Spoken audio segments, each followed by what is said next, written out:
So today we're going to look at a concept that we call projectile motion. Now for today's objective, we want to look at, I want to be able to can solve problems involving bodies undergoing projectile motion, and we want to be able to can show that projectile motion actually has two types of projection taking place, both a vertical and a horizontal projection. Alright, so let's kickstart our lesson. And of course, you might be wondering what projectile motion is.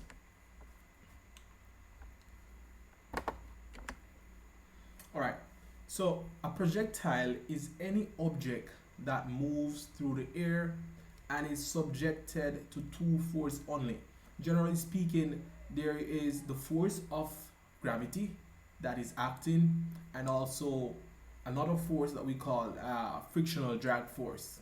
Now, in our working out of this projectile motion concept, we are going to neglect that there is a frictional force acting. So what we're saying is that the only force that is going to act is the force of gravity, and whenever the force of gravity is acting, right, we have a constant that we call g, right? And you know, we have been introduced to g already.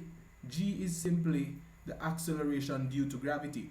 Now this number is acting downwards, so it's going to be negative 9.8 meters per second squared. Meters per second squared, right?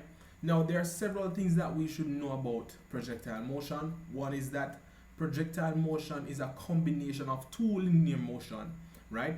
So from time to time, whenever we're working these problems, there are situations when we will just focus on the horizontal motion, and there are situations where we will have to just focus on the vertical motion, or there are cases when we will have to do some amount of calculation along the horizontal and also along the vertical, just to just get some more information.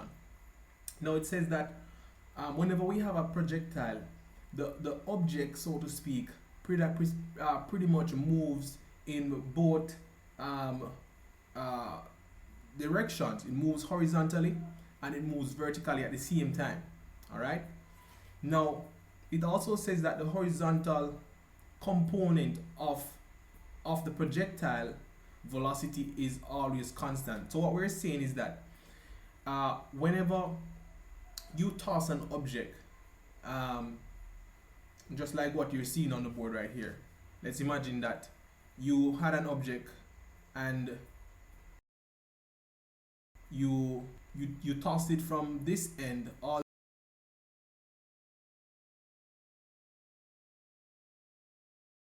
the way to this. It had at that point, regardless of what, we're saying that the horizontal component of that velocity will remain constant. It will not change.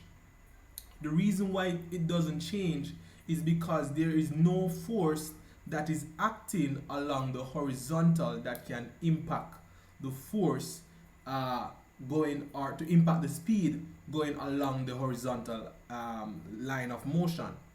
Now whenever we think about the vertical motion, it is being affected by gravity, and because it's being affected by gravity, we have to incorporate that now into our problem, and that's how we end up saying that there is an acceleration that is acting downwards on an object when it is projected, you know, in the air or wherever, right? So that's how we get the negative 9.8, because of that acceleration due to gravity that generally acts downwards on an object. All right. Now, whenever we're looking at projectile motions, right, the same equations that we used in linear motion, these are the same equations that we will use, and here are the equations that we know of, right? Now, it's important that we remember this. It's very important. Now, for our horizontal motion, we said a while ago that the velocity along the horizontal does not change. So it's still going to be the same. All right, never, not going to change. Nothing's going to affect it. The main or the only equation that we can use in this case is a simple equation that is derived from the fact that velocity is displacement divided by time. So quite often, let me just say this: if you have an object that is starting from here and you travel, you toss it in the air all the way to here, we expect that this object is going to travel some distance, right? And with anything, not only distance, but in this case displacement, it's going to travel some displacement, right? In meters, of course. And with that being said, we can expect that it's going to take some amount of time to travel to that specific new location. With all of that being said, we know that there would be a velocity going along the way. And because we're dealing with the horizontal motion, we cannot use none of these equations right here to deal with the horizontal motion, mainly because the horizontal motion is not affected by acceleration. All right, so we can't use any of these equations here to find anything regarding the horizontal aspect. All right, because there's no acceleration along the horizontal. Acceleration is only along the vertical.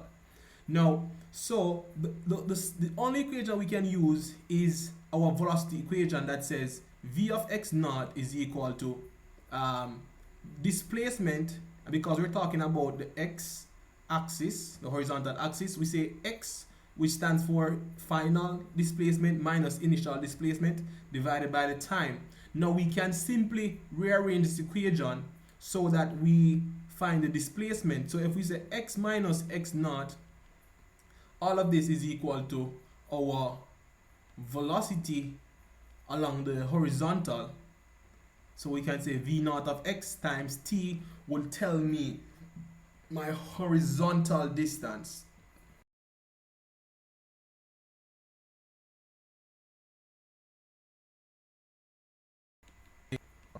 Now, with that being said, we know that these are the equations we just talked about, right? These are the three equations of motion, and these would apply for the vertical motion. And why we can say this is because all of these three equations have acceleration linked to it. So those would be mainly used for finding what we call it now, finding the vertical motion. Now guys, quite often you will get a problem where you would have to resolve the vector, the velocity. So if I were to have an initial velocity of u, and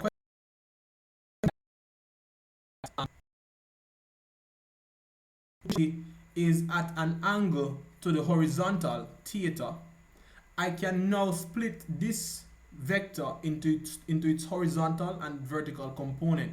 By splitting the vector, our horizontal component is going to be u cos theta, and our vertical component is going to be u, we can call it uv, and that is going to equal to u sine theta. All right, so just always remember that you have to generally split the vector when the question tells you that it's at an angle. All right, because that's how you will know what is the vertical component. All right, fellows. Now, here are some other conditions. We say that whenever we're dealing with projectile motion, we have to adapt a way how we say things. So, generally speaking, when we're as being positive, and whenever we're going down, we treat downwards as being negative. All right, and I think that's the ground thing that we need to know right now. Now let's proceed to looking at some cases that we have here for projectile motion. So here is the first case, and it is when an object is projected horizontally from a height. Now it says that a tennis ball is hit horizontally from above shoulder, and the above shoulder height is 2.5 meters above the ground. It says with a velocity of 6.8 meters per second, how long is the ball in the air? And it also says that how far away from the player who hits the ball does the ball land. So we want to know the time, because it says how long the ball was in the air for, and we want to know also how far away from the player did the ball land. So in that case, we're trying to find the horizontal displacement. The ball is coming from here, so this is x naught and this is x final. Cool? And we're saying that the ball is traveling some distance, or some time rather, some time t, and we want to find that. Now, we have to understand something here. The question started out by saying that the tennis ball was hit horizontally. Now, if you hit the ball horizontally, it clearly means that the ball will not have a initial vertical velocity. The only velocity it will have is the horizontal velocity. All right, so I can go ahead and I can write that I know that V naught is equal to 6.8 meters per second. I know the height to be now, as regards to the height, let's look at the fact that where the ball started from, the original displacement, or the initial displacement, we can look at that as 0.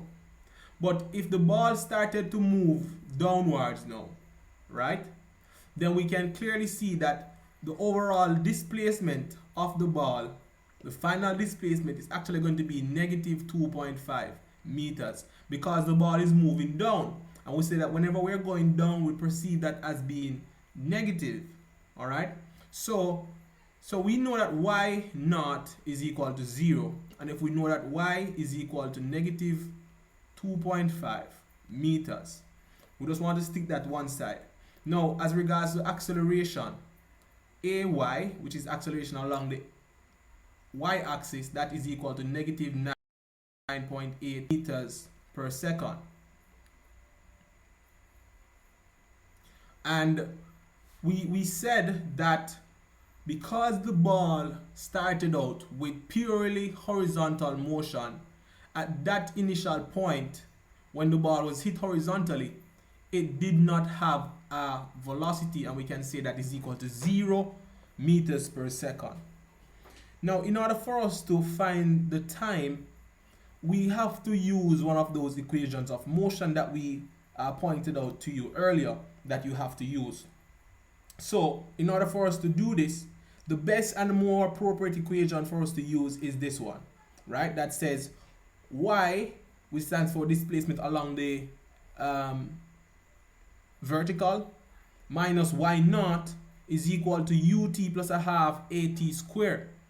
So if I know these values, so if I know y is my final displacement, that is minus 2.5, and our initial displacement was 0, all of this is equal to u plus ut rather. And I said that because the initial velocity was along the vertical was 0, it means that this aspect of the equation is now 0. And what we're left with is minus a half 9.8 t squared. So having said all of this, we can now rearrange our equation or write our equation in a more simplified manner. And by doing that, we're going to get 2.5 is equal to 4.9 t squared. Now, all we're just doing right here is to just find the square root. So if I find the square root of this problem here, I am dividing 2.25 by the square root. That would lend me a value of 0.71 seconds. That tells me the time. There's a thing that I want to make note of, that the only variable that remains the same for both vertical and horizontal motion is the variable time, right? So time is not going to change for the horizontal and the vertical motion, right? So note that time is constant for both vertical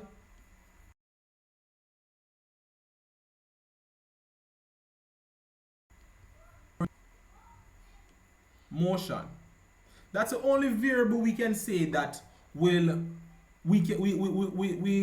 that is universal to both horizontal and vertical motion. So if that's the case, I can now simply go ahead and find this part of the problem that says how far away from the horizontal would so how far away from the horizontal would the ball pretty much, I'm trying to see if I did not say that correctly. So what we're trying to find is how far away from the player, right, the ball actually landed. So in that case, we are trying to find the horizontal motion, or the horizontal displacement, I should say, right? So I drew it on the screen. I draw it on the screen already, where it says that x naught, clearly this would be where the initial horizontal distance is, and this is clearly where the final horizontal is, right? Horizontal distance is. So the only equation that we will ever use along the horizontal is the one that says displacement along the horizontal is equal to velocity along the horizontal times time, and that's just our simply velocity equation. That is just coming from velocity, or define velocity, and we know the velocity along the horizontal because the ball was purely hit along the horizontal, so we know the velocity. The velocity is 6.8, so 6.8 times the time, which is 0.71, right? We should get a overall displacement meters. So this tells me how far away did the ball land on the same ground level, right? So the same girl stand on, that's the same level that the ball landed on, all right? So this is a case one scenario. There are many cases that you will that you will come across, but whenever you see one like this, where the ball was purely hit horizontally, then the best equations to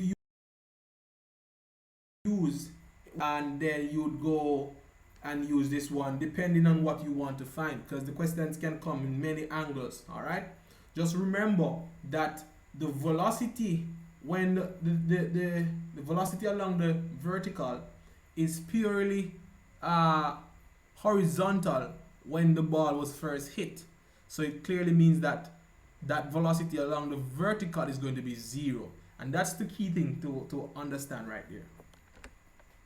Okay, now here is another case. This is a more dynamic case. Now let me just point out to you something. Now case 2 is when you kick a ball, or when the projectile rather lands back on the same ground level, right? And it also means that the vertical displacement is going to be 0. Why we say that? So if this is the vertical initial vertical distance, if I kick this ball and I realize that I come back to the same level in terms of my vertical, so this is my y final, right? Then it tells me that because I came back to the same ground level, it means that my overall vertical displacement is going to be 0, right? So vertical displacement is equal to 0, mainly because final velocity minus initial velocity, because I came back to the same level of which I started from, then I can say that the vertical displacement is going to equal to 0. With this type of projectile, right, there are two equations that we're going to derive. Now I'm going to write the equations and show you what we are getting at. But before I do that, now whenever you have this type of projectile type of a question, the horizontal distance right here, range of the motion, right? That is the range of motion. Good. And the time that it takes for the ball to land back on the same ground level from which it started, we call that the time of flight. Cool? So we're going to derive two equations, but let me show you those equations. So the first one is the time of flight equation, time of flight. And t is equal to 2 v naught sine theta divided by g. Equation is an equation for the range. The range is equal to, this is the equation for the range, v naught squared sine 2 theta divided by g. Now these are the two equations that apply to this type of motion.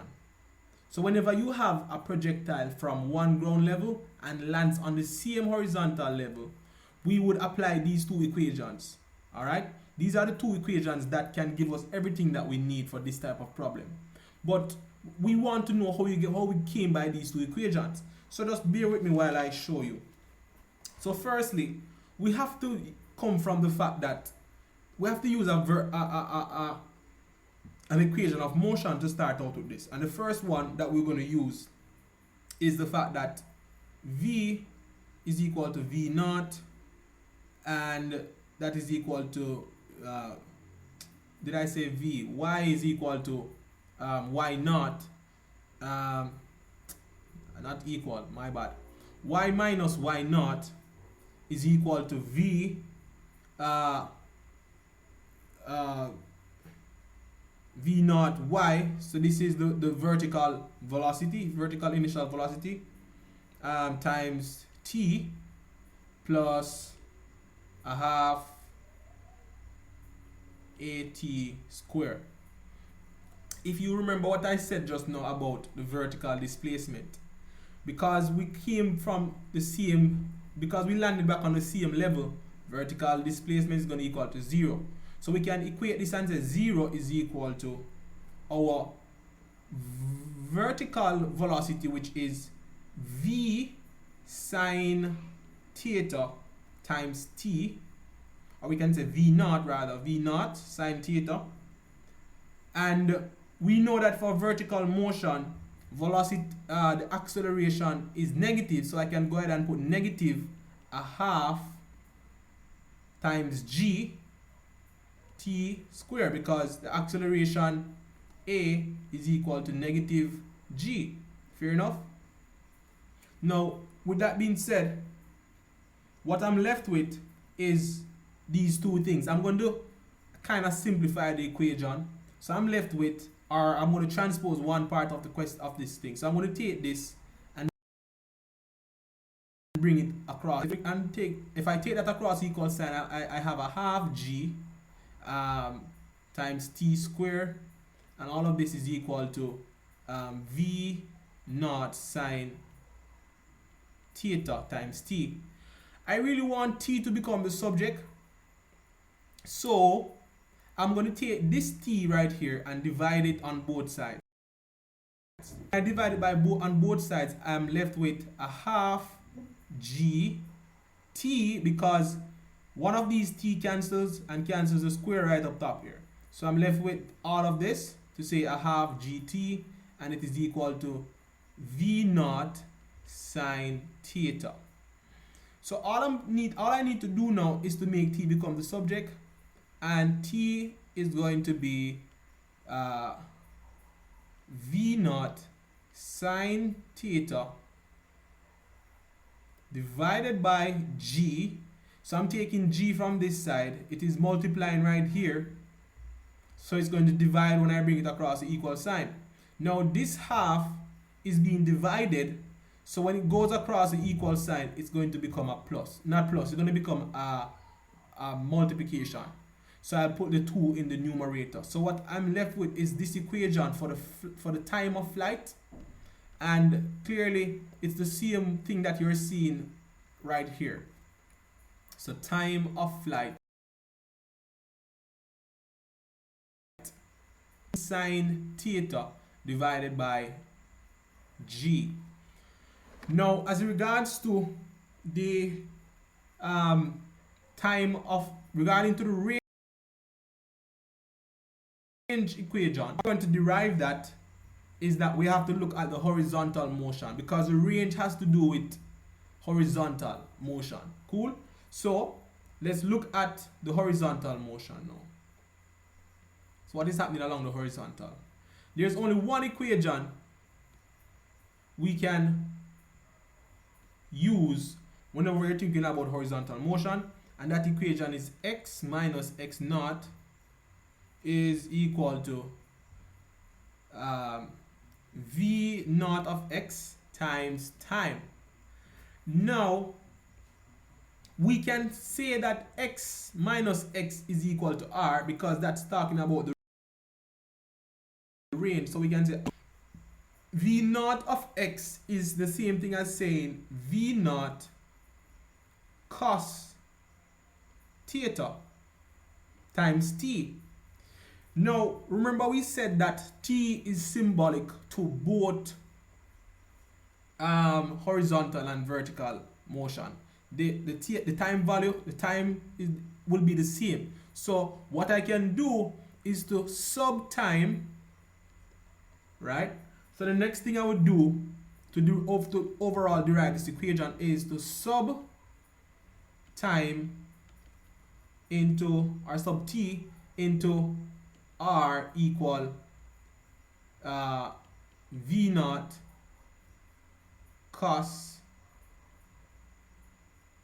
theta times t.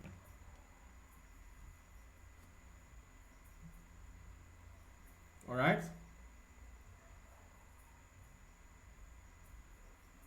So with that being said, if I sub that thing right there, this is what I'm getting.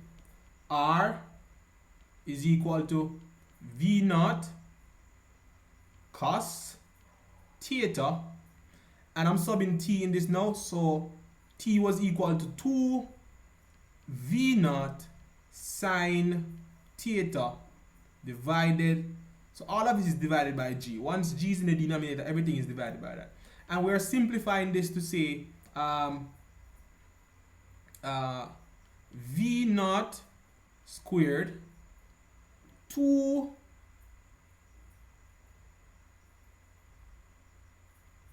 cos theta sine theta, and all of this is divided by g. Now in mathematics, there is a thing that says whenever you have 2 cos sine theta, that is equal to sine 2 theta. So if I know that 2 cos theta is equal to sine theta, I can go ahead and replace the equation to say that v naught square is equal to sine 2 theta divided by g. So I can clearly see that my range is equal to wait, there shouldn't be an equal sign right here. Sine 2, erase that and write it back so you can see. So we're saying that the range now is equal to, the range is equal to v naught square sine 2 theta. All of this is divided by g, and it's the same equation right here. So guys, we could simply use that equation. So instead of deriving out all of this and working through all the motion, if we can remember how we get these equations, right, or what these equations are, and I must say that these equations only apply for this type of case, right? This is the only case that these two equations can work for, so you can't use these for the other cases. All right, so just please remember that. Now the question is here that says that at what angle to the horizontal must a soccer ball be kicked from the ground at a 15 meters per second to land 9 meters away from the point of kick in this figure right here? And it says assume a level playing field, and it says how long does the ball remain in the air. So those are the two things we want, right? So having said all of this, we can move on to another page where we work out this thing now. And firstly, we want to find the angle, of course. So we can go and use the R equation for range that says v naught square sine divided by g. Now by transposition,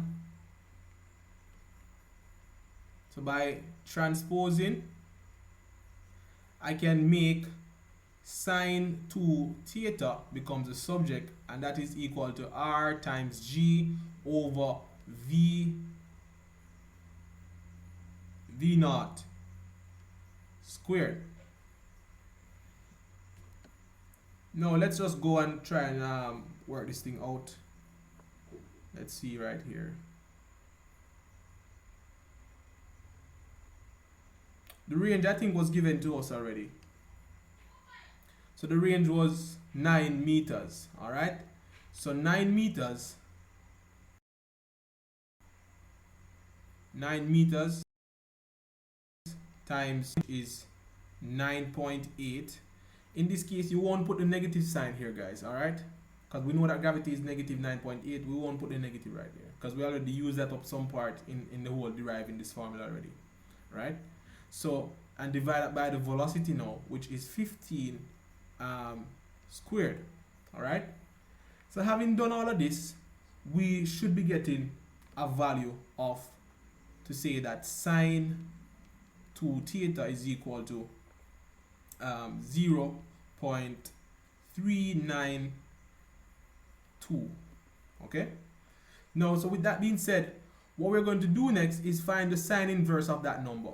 So sine, so if we're finding sine inverse, we're left with 2 sine theta on the left hand side, and we're saying sine inverse of 0.2 uh, 0.392, and when we sine inverse that, we're getting some value of 23. All of this is still equal to 2 theta. Divide both sides by 2, we get theta to equal to 11.5 degrees. Now, as it relates to angles, whenever we're dealing with these three ratios that we know, right? Sine, cosine, and tan. Whenever we're looking at angles regarding those three ratios, we have realized that there are two possible angles that we can get that would give us the same value for tan, sine, and cosine. And how we can prove this is if we look at, let's imagine that sine A, so this is what you would generally use to prove it. All right, let me just write it out.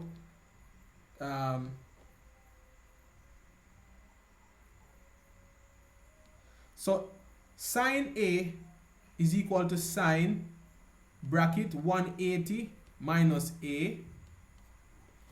So if you ever want to find what is that next angle that would produce and give you the same sine value, right? Then this is what you would use. So depending on what the question is structured as, so this question is dealing with sine. So clearly we have to use the sine relationship right here, right? For cosine, so cos of A, and when A is the angle, that is equal to negative cosine of 180 minus, whenever we're looking at tan and we want to find which other angle can give you the same thing, this is what you would do. You'd say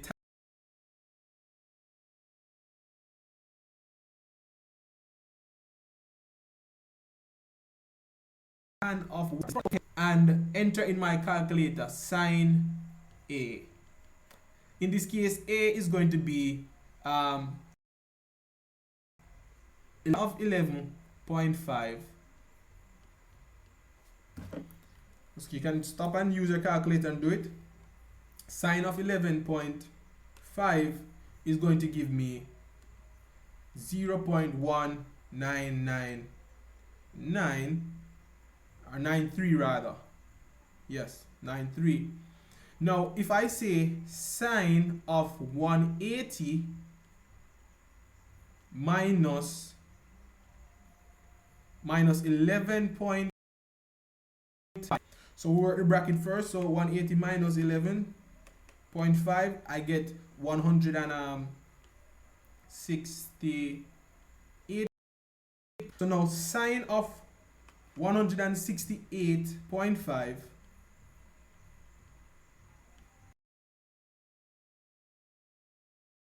same thing, right? So this is 0.1993. So with that being said, guys, the next angle that the ball could have been kicked from that would land at the same 9-meter range, that would be an angle of 160.5. All right. Yes, I think that's the same angle that would land you at that same point.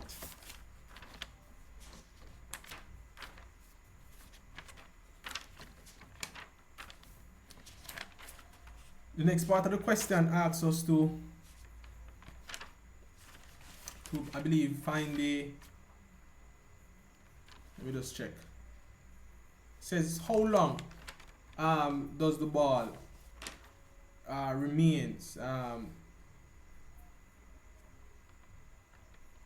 remains in the air.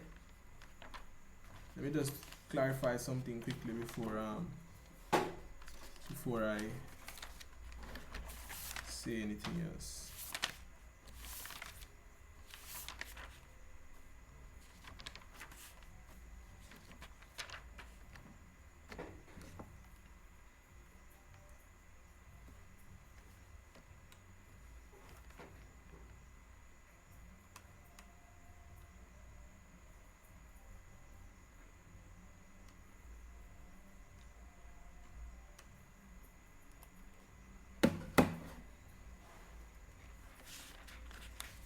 Okay, so we want to find the time. So we know that time t, was it time that we want to find? Yes, I think it's the time. So we're going to say 2 v naught sine theta divided by g. So we can now go ahead and find that. So we'll just go ahead and just sub in the value. So 2 times the velocity, which was 15, sine of the angle, we're going to use 11.5 for this example, divided by the 9.8, and let's just try that and see what we get.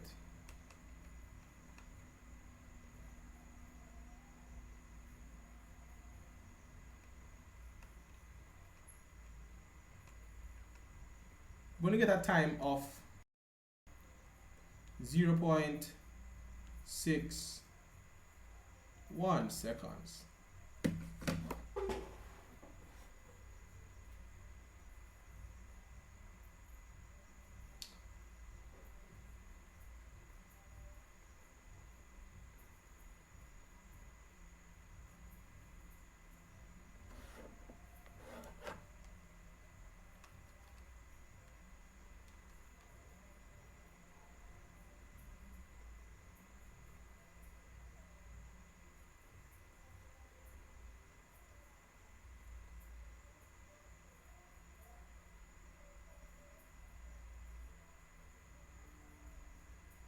Alright guys, I have to fix something right here.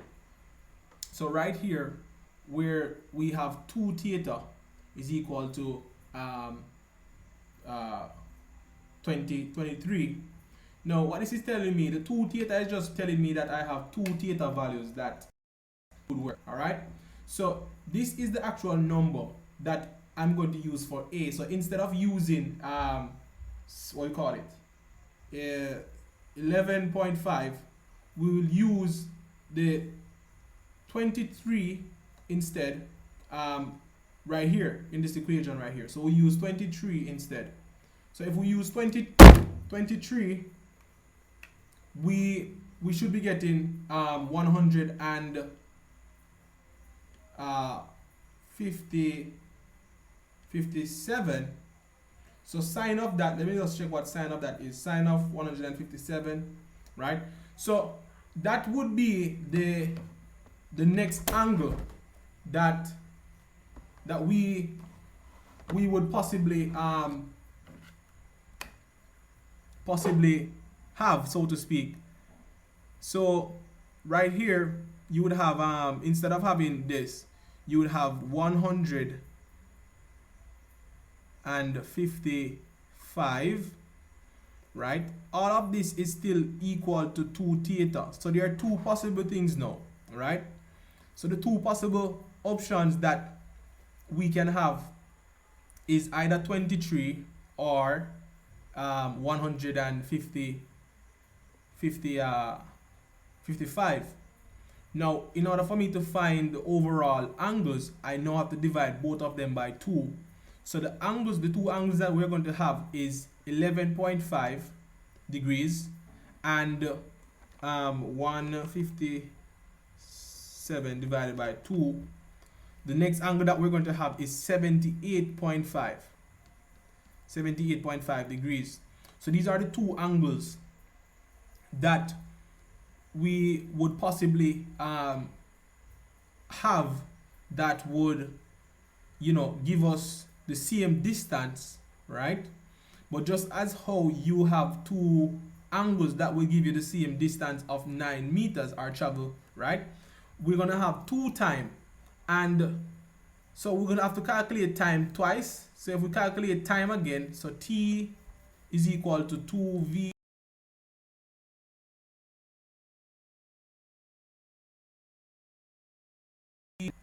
It shows us now divided by g. If we put in all of that value, so 2 times 15 and sine of 78.5 That's going to give me some value of 0.979. Divide this by g, which is 9.8. So let's try that. So 2 times 15 times 0.979 and divide that by 9.8. So it also tells me that there's going to be another time, the time that this object, or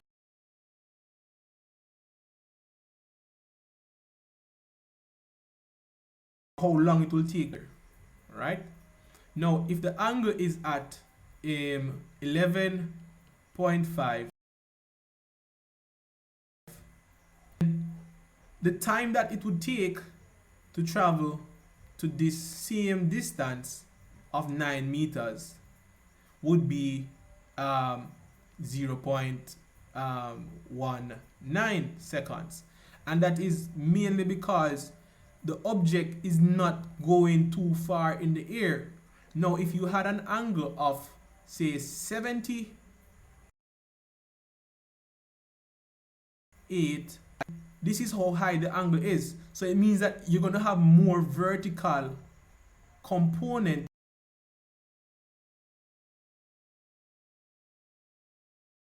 to it. All right? Yeah. So I think that completes that. Now, there's a last case here that we're going to look at quickly.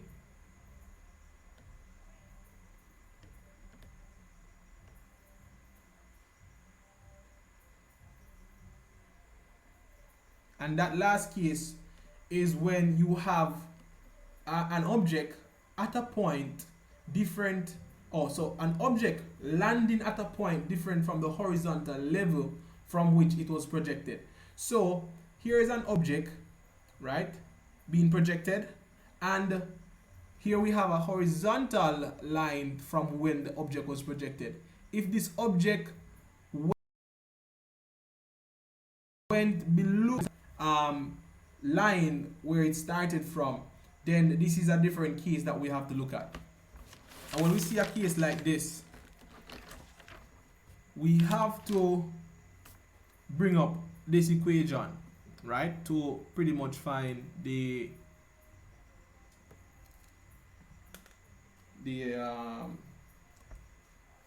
find out what is happening here.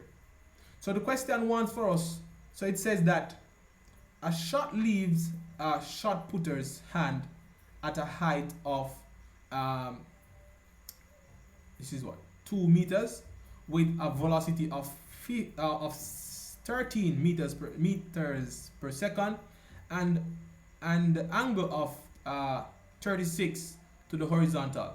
It says how long the shot was in the air for, and it says what is the horizontal distance traveled by the shot.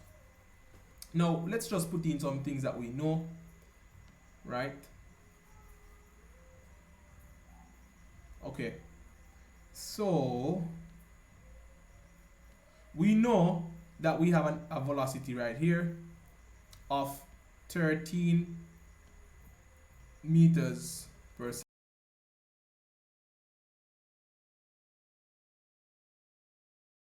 second, right? Now it means therefore I'm going to have a vertical component and a horizontal component. My vertical component is going to be 13 sine 36, right? And my horizontal component is going to be 13 cos. Fair enough? And what else do we have? We have the height. So if the height overall for the person, where the person pushed the ball from or tossed the ball from, is coming from this part, from this height, right? Then it means therefore that my initial displacement along the y-axis is going to be 0, and because it's going downwards, the overall displacement y is going to equal to negative 2 meters, Cool? So it wants to know how long was they shot in the air. So we want to find time. And it says what is the horizontal distance traveled by the shot. So we want to find x, or we'll say horizontal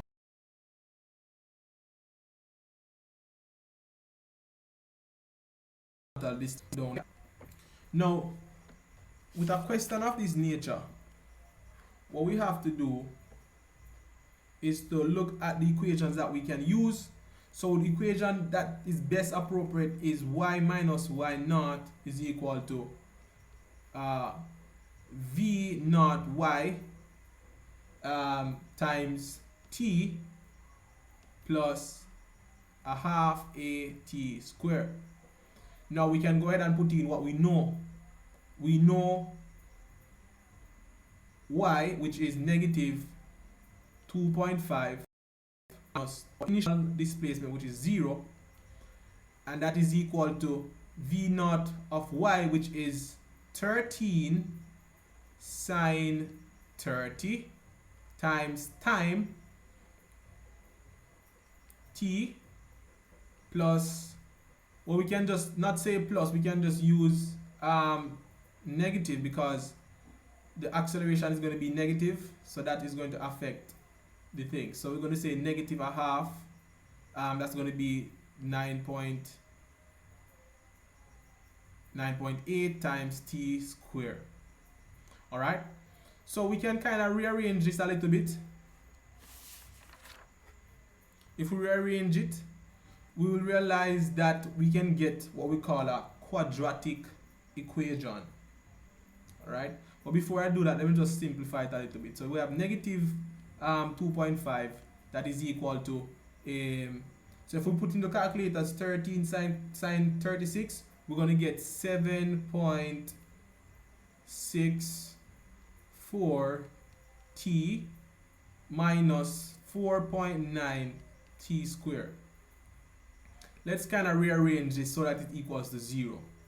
By rearranging it, we get 9.4 t squared minus 7.64 t minus, oh, this is not 2.5, it's 2 by the way, minus 2 is equal to 0. Now when we have an equation like this, we realize that it's in the form of what we call a quadratic equation, where a times plus c is equal to 0.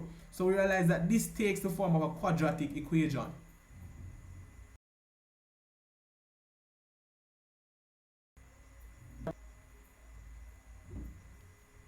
Quadratic equation. And when we see a quadratic equation, we have to use a quadratic formula. And this is the quadratic formula that we're going to use. So generally the quadratic formula states that x is equal to minus b plus or minus the square root of b squared minus 4ac divided by 2a. That's what the quadratic equation states. Now, all we're saying is that the x variable in this equation is the same variable as t. So instead of writing x right here, I'm going to write t. So t now is equal to minus b plus or minus the square root of b squared minus 4ac divided by 2a. Now, from this equation, we can know what a is. A is going to be 4.9. B is going to be negative, so we can write it out here. So a is going to be 4.9.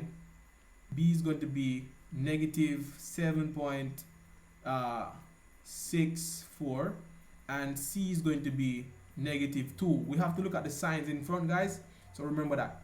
Now, with that being said, let's see if we can go ahead and plug in some values now. So we have negative b, and because b is already negative, so we're going to have another negative. So negative times negative clearly is going to give you a positive,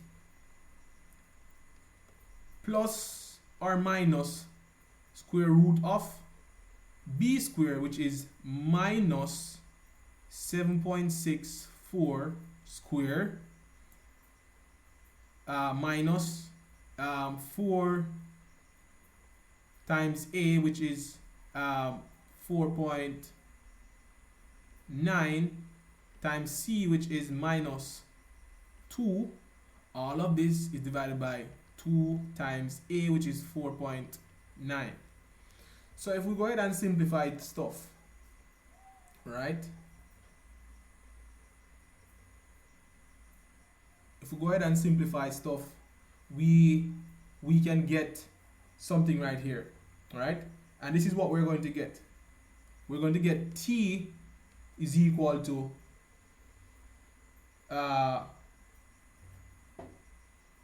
plus 7 point plus or minus square root of, I should have actually worked that out, you know. Let's just work it out. So we know that if we have a negative and we're squaring, it's going to become a positive.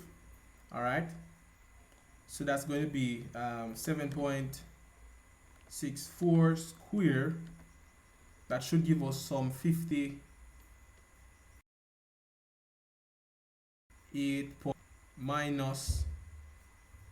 Let's work in the bracket there. So 4.9 times negative 2 gives me negative 9.8, right? Times 4 gives me a total of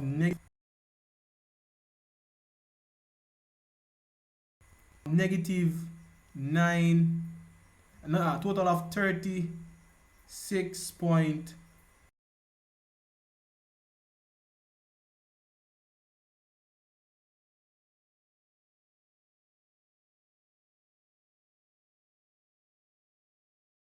4.6 4.9 is going to give me 9.8. So we can just write that from now.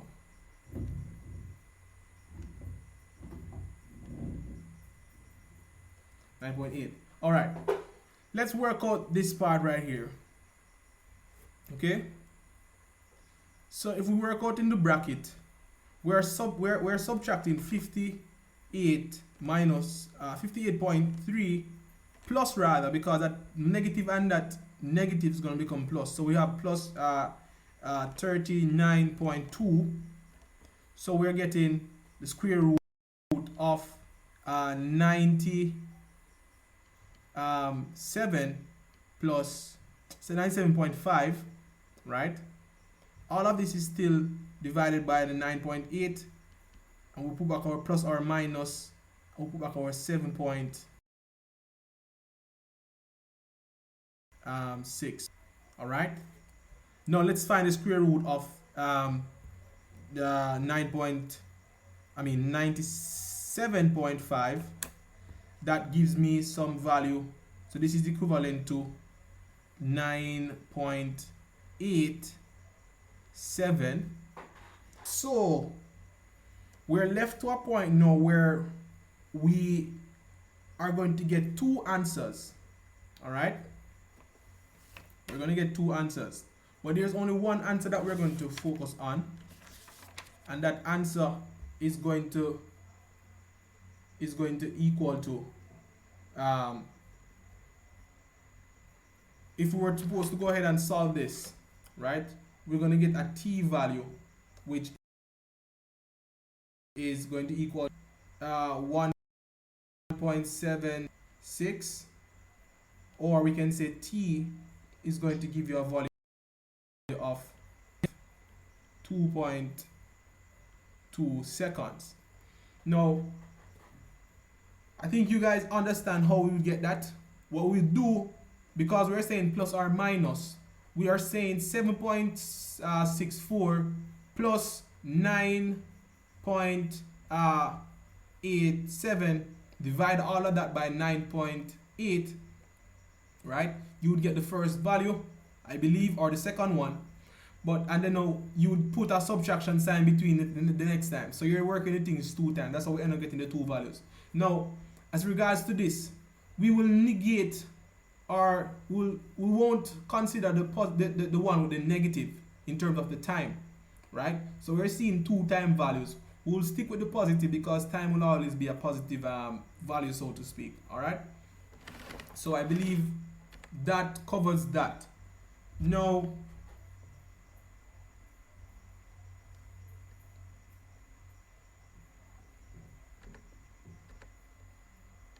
all right. Yeah, I think that covers that for now. All right. So that's about it for today in regards to this lesson on projectile motion.